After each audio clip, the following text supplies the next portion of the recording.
दोनों को बराबर पढ़ाना चाहिए। लेकिन बड़ा दुख है बच्चों, आज कन्याओं के साथ में पक्षपात हो रहा है। हम देखते हैं लड़का तो पढ़ने जाते हैं और ये बेटियां गोबर डालने जाती हैं। घर में लड़के का जन्म हुआ परीक्षित महाराज जी, तो द्वारे पर ढोल बजने लगे। और घर में अगर बेटी का जन्म हो गया तो सुमसाम माहौल हो जाता है। लेकिन ऐसा नहीं होना चाहिए। एक हमारे चचेरो भैया रहे, सुबह के घर में एक बेटी ने जन्म लिया। सो हमने पूछे क्यों तुम्हारे घर बच्चे का जन्म हुआ? नहीं बोलो। तेरे हमने भाई मैंने बताते क्यों नहीं? सो एकदम से बिल्कुल रोज बोलो भैया बेटी भाई, जो बाने कहीं बेटी भाई से हमारे पीछे एक दो तार से मैंने अब मुंह में से आवाज क्यों नहीं निकल रही? अरे बेटी का जन्म हुआ है तब तुझे और ज्यादा खुशी होना चाहिए। शास्त्रों में एक बात आई है, जिस घर में बेटी का जन्म नहीं होता उसका कभी दरवाजा साफ नहीं होता। और मूर्ख तू रोता फिर रहा है। कन्याओं का तो जीवन वैसे भी खतरा में है पीपी भैया। दहेज हत्या ने कन्या, भ्रूण हत्या ने कन्याओं का जीवन छीन लिया है। अल्ट्रासाउंड में देख करके लड़की को जन्म लेने से पहले ही मार दिया जाता है। कटवा देते हैं लोहे के औजारों से। क्यों मारते हैं लड़की को? परीक्षित महाराज जानते हो, कहीं दिमाग ढूंढना नहीं पड़े, शादी में खर्चा करना ना पड़े। लेकिन एक बात याद रखना, किसी की बेटी किसी को गरीब करके नहीं जाती है, ये अपनी किस्मत लेकर के आती है और अपनी किस्मत का लेकर के जाती है।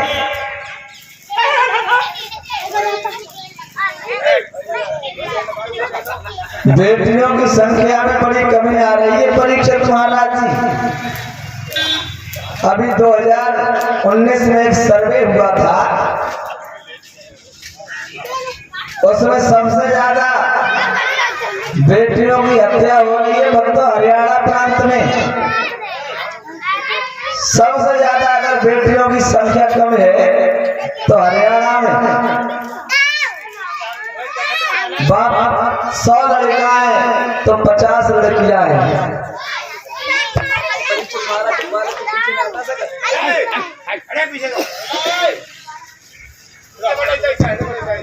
हरियाणा में 100 लड़का है और 50 लड़कियां हैं भक्तों। और राजस्थान में 100 लड़का है तो 56 लड़कियां हैं। मध्य प्रदेश में 100 लड़का है तो 67 लड़कियां हैं। और जो उत्तर प्रदेश में 100 लड़का है और 61 लड़कियां हैं।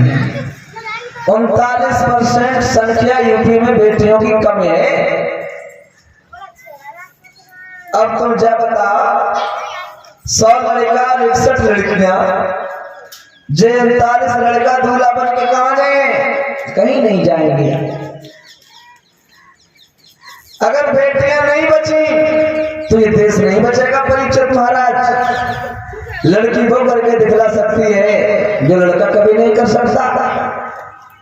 एक बाप के 4 लड़का हो, वो 4 बेटा अपने बाप को भोजन देने से मना कर सकते हैं, लेकिन कभी बेटी के दरवाजे पे चले जाना। घर में आटा नहीं होगा, पड़ोस से लाकर के मांग के आपको भोजन करा देगी। लेकिन 4 बेटा देख करके आपको बैठ जाएंगे, वो आपका दुख नहीं समझेंगे। लेकिन बेटी के द्वार पर कभी पहुंच जाना, वो आपको कभी भी उदास नहीं मिलेगी, चाहे कितनी परेशानी में अपना जीवन काट रही हो। बड़े सुंदर सुंदर पकवान बनाएगी। और जिसके घर में बेटी नहीं है उसका दरवाजा साफ नहीं होता है भक्तों। लिखा बाबा गुरु साधर चेतन जी ने।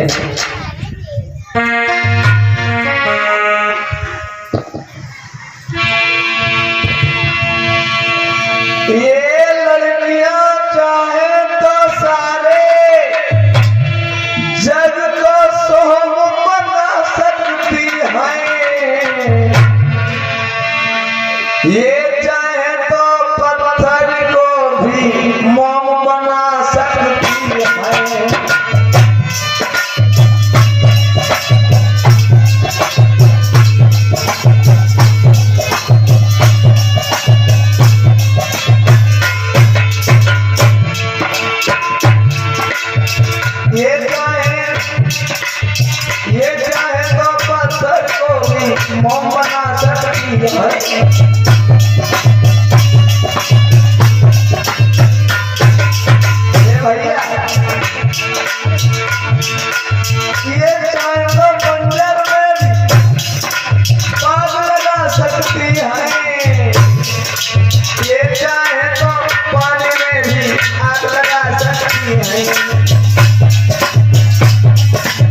इनके हाथों में तलवार पकड़ा ली जाए तो झांसी की रानी लक्ष्मीबाई समझ ली है।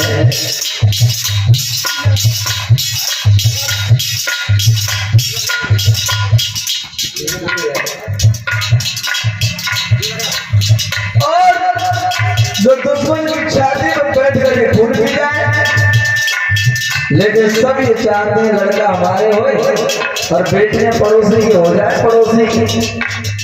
लेकिन एक बात याद रखना बच्चों, बेटी ने खुश होकर के जिस घर में सुख उठाया, जाने तुम खुदा बेटी को जीवन भर बचाया।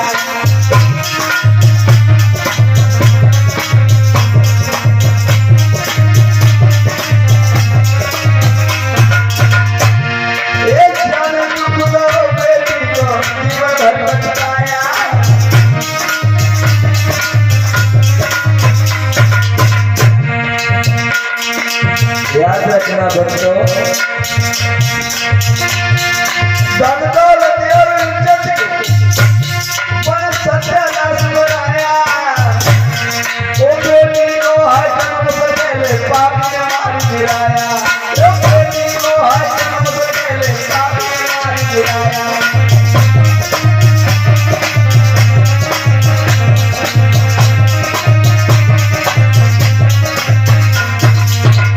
याद रखना दिनेशपुर गांव के लोगों,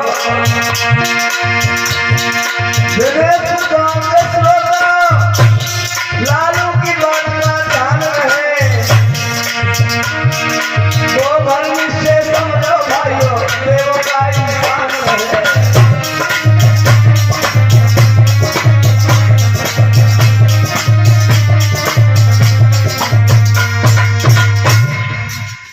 बेटी ने खुश होकर के जिस घर में सुख उठाया, जिसने दुख दिया बेटी को जीवन